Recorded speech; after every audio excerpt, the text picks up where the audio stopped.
Assalamu alaikum. My name is Alam Afroz Roj. I am from Eastern Medicine and Surgery Department, Government College, University, Faisalabad. Thank you so much doctor Akram, आपने मुझे invite किया topic को present करने के लिए. Today my topic name is peptic ulcer. Interruption or disruption in the continuity of epithelium is known as ulcer.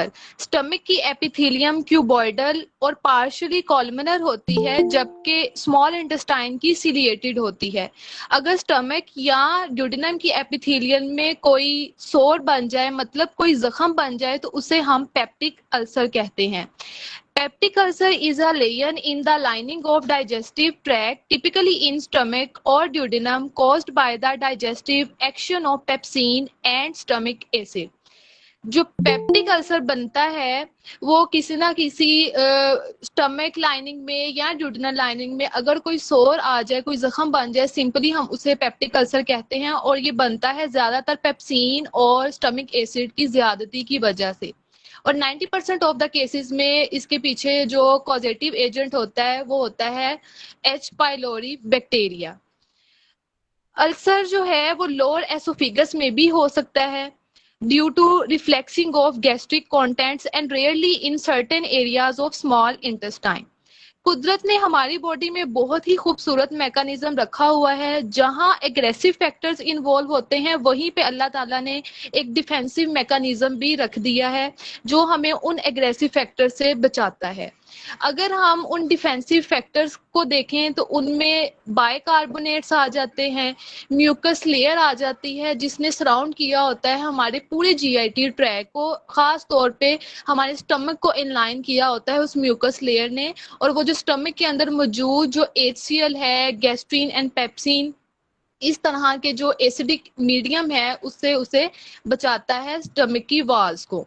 उसके अलावा mucosal blood flow and epithelial renewal, ये सारे के सारे हमारी बॉडी के डिफेंसिव मैकेनिज्म में आ जाते हैं. और जबकि इसी के अगेंस्ट अगर एग्रेसिव फैक्टर्स की बात करें तो उसमें एच पाइलोरी बैक्टीरिया, एनसेड्स जो मेडिसिन होती हैं, एंटी इन्फ्लेमेटरी जो ड्रग्स होती हैं तमाम, बाइल एसिड्स की ज्यादती, स्मोकिंग एंड अल्कोहल की तमाम एग्रेसिव फैक्टर्स होते हैं हमारी बॉडी में. और इसी के अगेंस्ट डिफेंसिव सिस्टम भी प्रेजेंट होता है. अच्छा, अंडर नॉर्मल कंडीशन क्या होता है कि एक फिजियोलॉजिकल बैलेंस एग्जिस्ट करता है गैस्ट्रिक एसिड सिक्रीशंस के दरमियान और गैस्ट्रोड्यूडेनल डिफेंस के दरमियान. स्टमक के पाइलोरिक रीजन से एचसीएल की प्रोडक्शन होती है और इसके अलावा पेप्सिन भी प्रेजेंट होता है फॉर फूड डाइजेशन. मतलब स्टमक का सारा इन्वायरमेंट ही एसिडिक होता है और जो स्टमक वाल के इर्द गिर्द एक लेयर होती है म्यूकस की जो इसे एसिडिक मीडियम से बचाती है. तो इस तरह से ये इसका एक डिफेंसिव मैकेनिज्म होता है अगेंस्ट द एसिडिक इन्वायरमेंट. और इस तरह एग्रेसिव और डिफेंसिव मैकेनिज्म में दोनों में ही एक बैलेंस मौजूद होता है. लेकिन अगर ड्यू टू एनी रीजन, किसी कॉज की वजह से ये बैलेंस बिगड़ जाए, ये इम्बैलेंस हो जाए, तो फिर जख्म बनेगा और अल्सर बन जाएगा. ये इसकी थी थोड़ी सी ब्रीफ पैथोफिजियोलॉजी. अगर हम इसके बात करें कुछ रिस्क फैक्टर्स की कि कौन कौन से रिस्क फैक्टर्स हो सकते हैं, इसकी मेन एटियोलॉजी क्या है अल्सर फॉर्मेशन के पीछे, तो एक तो पर्सनैलिटी पे डिपेंड करता है. ये पर्सनैलिटी एसोसिएटेड अल्सर फॉर्मेशंस भी होती हैं. लाइक जिस तरह से कुछ स्टूडेंट्स होते हैं वो एग्जाम का स्ट्रेस बहुत ज़्यादा ले जाते हैं जिसकी वजह से उन्हें गैस्ट्रिक अल्सर या फिर ड्यूडेनल अल्सर्स हो जाते हैं. उसके अलावा देखा गया है एक खास रिसर्च के अकॉर्डिंग जिनका ब्लड ग्रुप ओ पॉजिटिव होता है उनमें भी बहुत ज्यादा इंसिडेंट होता है अल्सर फॉर्मेशन का. बट इसकी जो कॉज है, मेन पीछे रीजन क्या है कि ओ पॉजिटिव ब्लड ग्रुप है उनमें क्यों इसकी रेशो ज्यादा है, लेकिन वो अभी तक अननाउन है, उसका कॉज अभी हमें पता नहीं है. लेकिन ये एक स्टडी मौजूद है कि जिनका ब्लड ग्रुप ओ पॉजिटिव होता है उनमें इसका इंसिडेंस बहुत ज्यादा है. उसके अलावा स्मोकिंग इनटेक, अल्कोहलिक इनटेक और जो इन्फेक्शन हो जाता है एच पाइलोरी की वजह से, 90% ये बैक्टीरियम इन्फेक्शन की वजह से होता है. और जो एच पाइलोरी इन्फेक्शन होता है वो पास होता है from person to person through oral fecal route. मतलब अगर आप कोई पर्सन है वो वॉशरूम यूज करने के बाद उसने अपने प्रॉपर हैंड वॉश नहीं किए और वो उसी तरह से जो है खाना खा लेता है या किसी से हैंड शेक करता है, तो समझे कि उसने वो अपने जर्म्स उसको सेकंड पर्सन को उसने ट्रांसफर कर दिए हैं, और अगर वो भी बंदा जो है प्रॉपर हैंड वॉश करके खाना नहीं खाएगा तो ये जर्म्स उसके अंदर जाएंगे और जाके वो पेप्टिक अल्सर को कॉज करेंगे। तो ये है एच पाइलोरी इन्फेक्शन के हवाले से। उसके अलावा इसमें एज फैक्टर भी देखा गया है, खास तौर पे जो ड्यूडेनल अल्सर्स होते हैं ये उनमें ज़्यादा रुझान होता है जिनकी उम्र 30 से 40 साल के दरमियान की होती है। उसके अलावा जो गैस्ट्रिक अल्सर है वो 50 साल की ऊपर जिनकी एज हो जाती है उनमें ज़्यादा चांस होता है गैस्ट्रिक अल्सर के होने का। जेंडर वाइज अगर हम देखें तो ड्यूडेनल अल्सर जो है उनमें जो ओल्डर वुमेन्स हैं उनमें ज़्यादा चांस होता है as compared to gastric ulcer. और जेनेटिक फैक्टर इसमें बहुत ज़्यादा कॉमन होता है, फैमिली हिस्ट्री अगर इसमें है तो ऑब्वियस है कि ये नेक्स्ट जनरेशन में भी ये अल्सरेशन का प्रॉब्लम हो सके। उसके अलावा अदर फैक्टर्स अगर सिंपली देखें तो उसमें कुछ स्ट्रेस फैक्टर्स, एंजाइटी, डिप्रेशन, तो ये भी इसमें इन्वॉल्व होते हैं। लाइफस्टाइल में अगेन वो मैंने आपको पहले बता दिया, इसमें स्मोकिंग, एसिडिक ड्रिंक्स और मेडिकेशंस वगैरह इसमें शामिल होती है। अब इसकी अगर हम टाइप्स की बात करें तो इसकी 3 मेन टाइप्स होती हैं। एक होता है एसोफेजियल अल्सर, एक होता है गैस्ट्रिक अल्सर, एक होता है ड्यूडेनल अल्सर। गैस्ट्रिक अल्सर वो अल्सर होता है जो हमारे स्टमक में कोई सौर बन जाए तो उसे हम गैस्ट्रिक अल्सर कहते हैं, और इसमें जो स्टमक के अंदर अल्सर जहाँ पे बनता है वहाँ पे ज़्यादातर ये लेसर कर्वेचर वाली साइड को चूज करता है, वहाँ पे ये ज़्यादा एरिया डैमेज होता है। उसके अलावा अगर ड्यूडेनल अल्सर की बात करें तो हमारी स्मॉल इंटेस्टाइन का जो फर्स्ट पोर्शन होता है उसे हम ड्यूडेनम कहते हैं। अगर ड्यूडेनम में कोई सोर फॉर्मेशन हो जाए, वहां पे जख्म आ जाए तो उसे हम ड्यूडेनल अल्सर कहते हैं। और अगर लोअर एसोफिगस में इसी तरह का सोर बन जाए तो उसे हम एसोफेजियल अल्सर कहते हैं। तो ये 3 टाइप्स ऑफ अल्सर्स होते हैं, पेप्टिक अल्सर का ही ये पार्ट होते हैं। अगर हम इसकी क्लिनिकल प्रेजेंटेशन की बात करें, अगर इसके सिंपल एक जनरल सिम्टम्स की बात करें तो ये जो पेशेंट है वो प्रेजेंट करता है विद रेट्रोस्टेरनल बर्निंग, स्टर्नम के नीचे उसको बर्निंग होगी, वहीं पे उसने अपना हैंड प्लेस किया होगा कि भाई यहाँ पे बहुत ज्यादा मुझे पेन भी होती है और साथ में बर्निंग भी है। उसके साथ साथ इसमें हमने देखना होता है, अपना डिफरेंशियल डायग्नोसिस बनाना होता है कि इसको ड्यूडेनल अल्सर है या गैस्ट्रिक अल्सर है। तो उसमें कुछ डायग्नोस्टिक पॉइंट्स हैं हमारे पास। जैसा कि मैंने आपको पहले बताया कि जो ड्यूडेनल अल्सर होता है वो ज़्यादातर इसमें 30 टू 40 ईयर्स की एज इन्वॉल्व होती है। गैस्ट्रिक अल्सर में 50 टू 60 एज वाले ज़्यादा इन्वॉल्व होते हैं। ड्यूडेनल अल्सर जो है ज़्यादा इफेक्ट करता है यंग मेल्स को, जबकि गैस्ट्रिक अल्सर जो है वो ज़्यादा इफेक्ट करता है फीमेल्स को। ऑक्यूपेशन के हवाले से अगर इनमें हम डिफ्रेंशिएशन करना चाहें तो ड्यूडेनल अल्सर ज़्यादातर स्ट्रेस जॉब की वजह से होता है। अगर कोई पर्सन है उसकी जॉब इस तरह की है, ऑक्यूपेशन इस तरह की है कि उसको बहुत ज़्यादा उसकी वजह से स्ट्रेस आ रहा है, उसकी वजह से हो सकता है। या कोई स्टूडेंट है उसको एग्जाम स्ट्रेस है तो उसकी वजह से बहुत ज़्यादा चांसेस हैं कि उसको ड्यूडेनल अल्सर हो। अदरवाइज गैस्ट्रिक अल्सर भी इसी तरह से ही सेम है।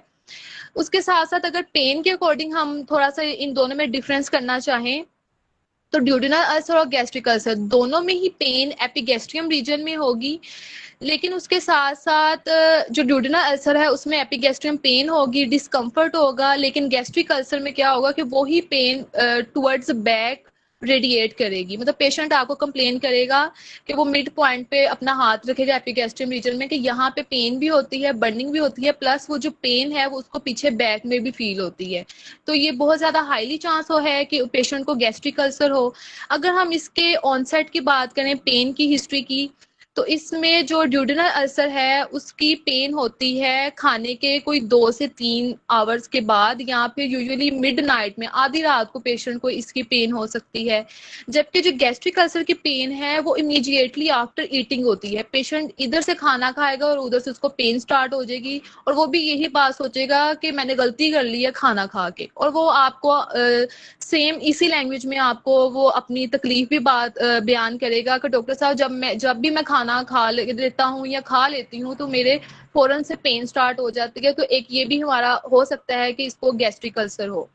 उसके अलावा अगर बात करें कि पेन किन किन फैक्टर से एग्रेवेट करती है, तो ड्यूडेनल अल्सर का जो पेशेंट होता है वो हंगर पोजीशन में बहुत अनकंफर्टेबल होता है। जब उसको भूख लगेगी इस तरह के मरीज को तो उसको ज्यादा पेन होगी, लेकिन जैसे ही वो कुछ खा लेगा तो वो पेन रिलीव हो जाएगी, पेन में उसको थोड़ा सा सुकून मिल जाएगा। लेकिन उसी के बरक्स अगर हम गैस्ट्रिक अल्सर के पेशेंट को देखें तो इसमें अगर वो खा लेगा, खाना खाने के बाद उसको बहुत ज्यादा पेन होगी, लेकिन जैसे ही वो थोड़ा सा लेट जाएगा या फिर वॉमिट कर देगा, मतलब जो खाया हुआ है उसको बाहर निकाल देगा, तो उसको उसमें ज्यादा सुकून मिलेगा, पेन रिलीव होगी। अगर ड्यूडेनल अल्सर में हम इसका ड्यूरेशन देखें तो इसका ड्यूरेशन 1 to 2 मंथ्स का हो सकता है, जबकि गैस्ट्रिक अल्सर का इसमें फ्यू वीक्स का ड्यूरेशन होता है।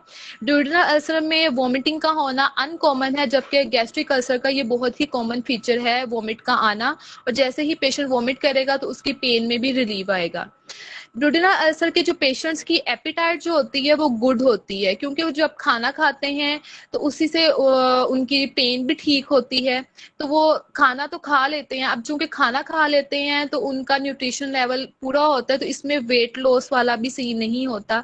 लेकिन उसके अगर हम अगेंस्ट गैस्ट्रिक अल्सर के पेशेंट्स को देखें तो वो ये पेशेंट अफ्रेड टू ईट होते हैं, मतलब उनका फियर होता है कि हम खाना खाएंगे तो पेन शुरू हो जाएगी, वो इसी वजह से खाना भी नहीं प्रॉपर खा पाते, और इसी वजह से वो एनीमिक भी हो जाते हैं, न्यूट्रिशन डेफिशिएंसी हो जाती है और वेट लॉस की तरफ चले जाते हैं। और अगर इनकी डाइट की बात करें तो ड्यूडेनल अल्सर के पेशेंट्स की डाइट फिर भी ठीक होती है as compared to gastric ulcer. अच्छा, इनमें जो एक अगर अल्सर जो है, अगर तो ये नॉर्मल लेवल का भी है, स्टार्टिंग उसकी है सोर फॉर्मेशन की, तो उसमें तो इतने सीवियर सिम्टम्स डेवलप नहीं होते। लेकिन अगर पेशेंट की हिस्ट्री क्रोनिक है, उसको बड़े लॉन्ग टाइम से ये चला आ रहा है, 1-2 माह हो गए हैं वो इसी तकलीफ में है, तो अब मे बी पेशेंट को कॉम्प्लिकेशंस पैदा होना शुरू हो जाए, तो उसमें सिम्टम्स मजीद सीवियर हो जाते हैं। अब उसमें जो सीवियर सिम्टम्स हो जाते हैं उसमें दो चीजें ऐड हो जाती हैं, एक हेमेटोमेसिस और एक मेलेना। हेमेटोमेसिस कहते हैं जब वॉमिट के अंदर ब्लड आना शुरू हो जाए, मतलब वो जो सोर है वहां से ब्लीडिंग होगी, और वो जो गैस्ट्रिक कंटेंट है उसके साथ ही साथ वोमिटिंग के साथ ब्लड भी आएगा। और जो मेलेना होता है वो कहते हैं ब्लड इन स्टूल, ये टर्म हम उसके लिए यूज करते हैं जब स्टूल के अंदर ब्लड आए, तो उसे हम वर्ड मेलेना का यूज करते हैं। तो अगर हम ड्यूडेनल अल्सर और गैस्ट्रिक अल्सर में इन दोनों चीजों को देखें तो ड्यूडेनल अल्सर में हेमेटोमेसिस के चांसेस 40% होते हैं, जबकि गैस्ट्रिक अल्सर में 60% चांसेस होते हैं, और ड्यूडेनल अल्सर के पेशेंट्स में 60% चांसेस होते हैं मेलेना के, जबकि गैस्ट्रिक अल्सर में 40% चांसेस होते हैं मेलेना के। अगर हम इसकी इन्वेस्टिगेशंस को देखें कि मतलब आपके पास पेशेंट आया है, आपने उसकी हिस्ट्री से पता लगा लिया है कि पेशेंट को मे बी अल्सर है, पेप्टिक अल्सर है, तो उसको कंफर्म हम किस तरह से करवाएंगे, तो उसके लिए स्टूल एग्जामिनेशन होता है फॉर फीकल ओकल्ट ब्लड। ये टेस्ट करवाया जाता है जिसके थ्रू आप कंफर्म कर सकते हैं कि इसको पेप्टिक अल्सर है नहीं है, और अगर है तो उसकी रीजन पीछे क्या है, कॉज क्या है। उसके अलावा सीबीसी करवाई जाती है for to analyze decrease in blood cells. उसके अलावा कुछ डायग्नोस्टिक टेस्ट होते हैं जिसमें एंडोस्कोपिक प्रोसीजर्स आ जाते हैं। एंडोस्कोपी में ये हो जाता है कि जो फिजिशियन होता है वो डायरेक्ट विजुलाइज कर लेता है अल्सर को, और एट द सेम टाइम जो एंडोस्कोपी है वो एज अ थेराप्यूटिक भी काम आ जाती है और एज अ डायग्नोस्टिक पर्पस भी काम आ जाती है। मतलब जब एक फिजिशियन एंडोस्कोपी करता है तो एक तो उसने देख लिया कि अल्सर है, और अगर अल्सर की वजह से अगर कोई कॉम्प्लिकेशन है, मतलब कोई आगे कोई स्ट्रक्चर वगैरह बना हुआ है, कोई ऑब्स्ट्रक्शन है, तो वो एंडोस्कोपिकली ही वहीं पे रिमूव हो जाती है। तो इसी तरह से ये दो तरह का आपको फायदा दे जाता है एंडोस्कोपिक प्रोसीजर। ये एक तरह का थेराप्यूटिक भी होता है और डायग्नोस्टिक भी होता है।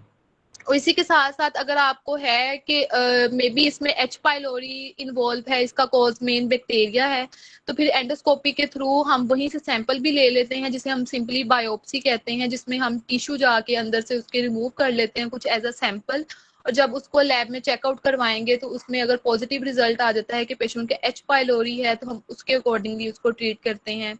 उसके अलावा बेरियम स्वेलो, अगर लोअर एसोफेगस इन्वॉल्व है तो उसमें बेरियम स्वेलो करवा लिया जाता है, और अगर हमें है कि इसमें इसका स्टमक इन्वॉल्व है तो उसमें बेरियम मील भी करवाया जाता है, जिसमें ये एक तरह का एक्सरे होता है जिसमें आपको विजुलाइज होते हैं तमाम structures of the upper GIT tract. उसके अलावा एक और टेस्ट भी होता है जिसे हम कहते हैं यूरिया ब्रेथ टेस्टिंग। उसमें भी ये भी असल में एच पाइलोरी को ही डिटेक्ट करने के लिए ये यूरिया ब्रेथ का टेस्ट होता है, और इसमें हम जो पेशेंट होता है उसको कार्बन एनरिच्ड यूरिया सोल्यूशन इसकी ड्रिंक करवाते हैं, उसे ये पिलाते हैं, और जब वो एक्सहेल करता है, अपनी सांस बाहर निकालता है, तो उसमें हम कार्बन डाइऑक्साइड की जो मिकदार होती है उसको हम मेजर कर लेते हैं, जिससे हमें ये एक यूरिया ब्लड टेस्ट होता है जिसमें हम एच पाइलोरी को डिटेक्ट करते हैं। अच्छा, अब कौन से ऐसे अलार्मिंग सिम्टम्स होते हैं जिनमें एंडोस्कोपी रिक्वायर्ड होती है? उसमें डिस्फेजिया आ जाता है, उसमें वेट लॉस आ जाता है, वोमिटिंग होती है, एनोरेक्सिया, हेमेटोमेसिस एंड मिलेना वगैरह। अगर आप इन तमाम फीचर्स में से कोई एक भी सिम्टम देखते हैं तो वो एक हमारे लिए अलार्मिंग साइन है फॉर एंडोस्कोपी, ताकि एंडोस्कोपी करवाई जाए टाइमली पेशेंट की और पता चल सके कि एग्जैक्ट अल्सर की लोकेशन किधर है, और हम उसे ट्रीट अगर उधर ही कर सकते हैं तो उधर कर दें, अदरवाइज उसको हम बायोप्सी का सैंपल लेके टेस्ट वगैरह करवा के हम उसको उसके अकॉर्डिंगली ट्रीट करते होते हैं।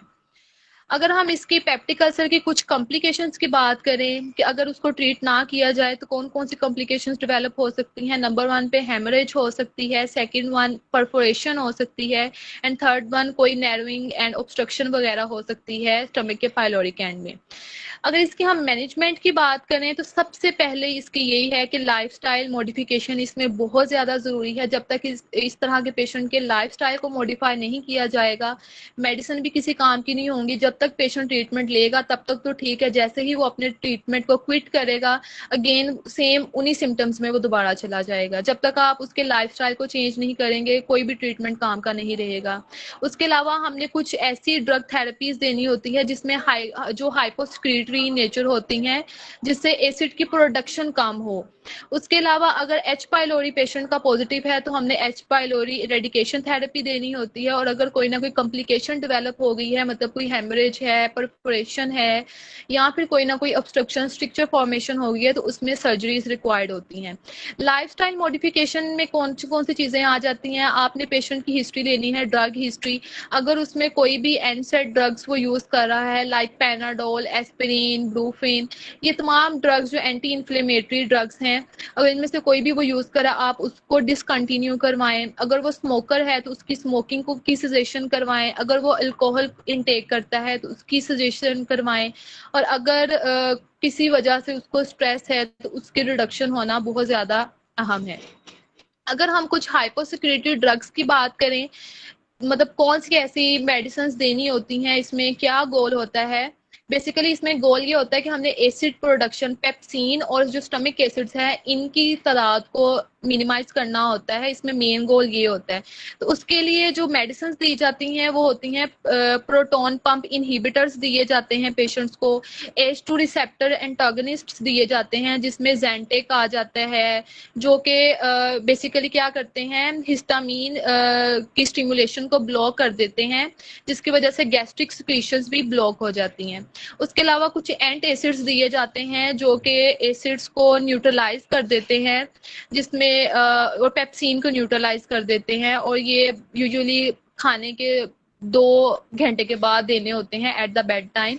और इसमें बेस्ट एंट एसिड्स अगर हम बात करें तो हमारी नेचर में milk is very good ant acid, बहुत ही अच्छा काम करता है बर्निंग के खिलाफ जो है मिल्क, दूध जो है।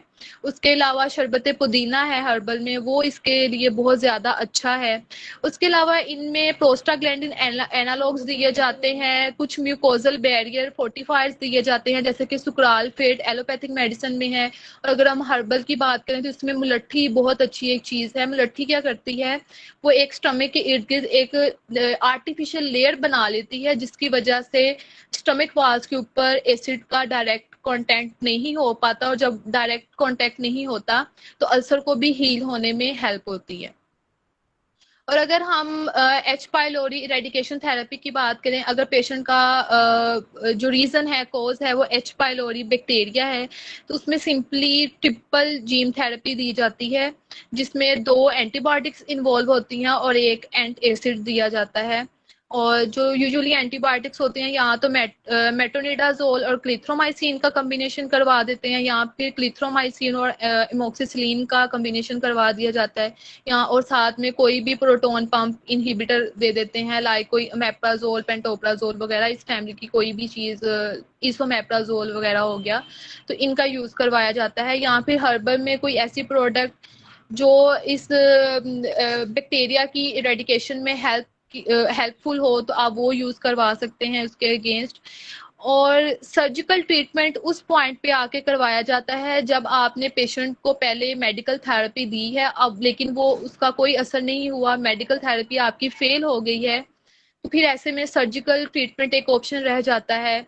या फिर कोई ना कोई कॉम्प्लिकेशन डेवलप हो चुकी है, लाइक कोई स्ट्रिक्चर फॉर्मेशन हो गई है, परफोरेशन हो गई है, या फिर हेमरेज वगैरह है, या फिर गैस्ट्रिक सिक्रीशंस जो है वो उनका लेवल बहुत ज्यादा हाई है। तो ऐसे में भी जो मेन प्रिंसिपल होता है सर्जरी का, तो वो भी यही होता है कि स्टमक एसिड को रिड्यूस करना है और पेप्सिन की सिक्रीशंस को कम करना है। उसके लिए जो सर्जरीज करवाई जाती हैं उनमें नंबर 1 पे गैस्ट्रोएंट्रोस्टमी एक प्रोसीजर है, वो करवाया जाता है। और इसमें बेसिकली क्या किया जाता है कि जो स्टमक का लास्ट पॉइंट होता है, पाइलोरिक रीजन होता है, उसको कट आउट किया जाता है, और जो रिमेनिंग पार्ट ऑफ स्टमक होता है उसको एनाटमोस कर दिया जाता है ड्यूडेनम के साथ। और इस तरह से इसकी जो होती है ओवर सिक्रीशन ऑफ एसिड है उसको काबू किया जाता है। या फिर एक वेगोटमी एक प्रोसीजर है, वो किया जाता है जिसमें वेगस नर्व को ही कट कर दिया जाता है। वेगस नर्व क्या काम करती है, ये डायरेक्टली ब्रेन से हमारे स्टमक की तरफ स्टिमुलेशन भेजती है, मैसेजेस भेजती है एसिड प्रोडक्शन के लिए। तो जब वो वेगस नर्व ही कट हो जाएगी और कोई स्टिमुलाई नहीं आएगा स्टमक की तरफ एसिड प्रोडक्शन के लिए, तो एक इस तरह से भी एसिड सिक्रीशन की एलिमिनेशन हो जाती है और पेशेंट को रिलीव हो जाता है। उसके अलावा पाइलोरोप्लास्टी की जाती है, इसमें जो पाइलोरस एंड होता है उसको वाइड कर दिया जाता है, मतलब उसको मजीद चौड़ा कर दिया जाता है, जिसकी वजह से क्या होता है कि खाना ज़्यादा देर तक स्टमक में रह नहीं पाता, वो आगे इंटेस्टाइन्स में चला जाता है, और वेगस नर्व की स्टिमुलेशन की ज़रूरत ही नहीं इतनी रहती, वो उसकी बगैर ही स्टमक जो होता है वो एम्प्टी हो जाता है बहुत जल्दी। और इस तरह से भी पेशेंट को ये जो है एसिड प्रोडक्शन है उसको आप रिड्यूस कर सकते हैं। उसके अलावा 2 और प्रोसीजर्स होते हैं जिसमें एक आ जाता है बिलरोथ 1 एंड बिलरोथ 2। बिलरोथ 1 में क्या किया जाता है, इसमें जो स्टमक का डिस्टल पोर्शन होता है वो रिमूव कर दिया जाता है, और जो रिमेनिंग पोर्शन होता है उसको ड्यूडेनम के साथ उसकी एनाटमोसिस कर दी जाती है। जबकि जो बिलरोथ 2 सर्जिकल प्रोसीजर है, इसमें जो lower portion of the stomach है उसको रिमूव करके बाकी का जो पार्ट होता है उसकी एनाटमोसिस ड्यूडेनम के साथ करने की बजाय जेजुनम के साथ कर दी जाती है, जो कि स्मॉल इंटेस्टाइन का सेकंड पार्ट है। So this is all about for today's lecture. Thank you so much, Jazakallah sir.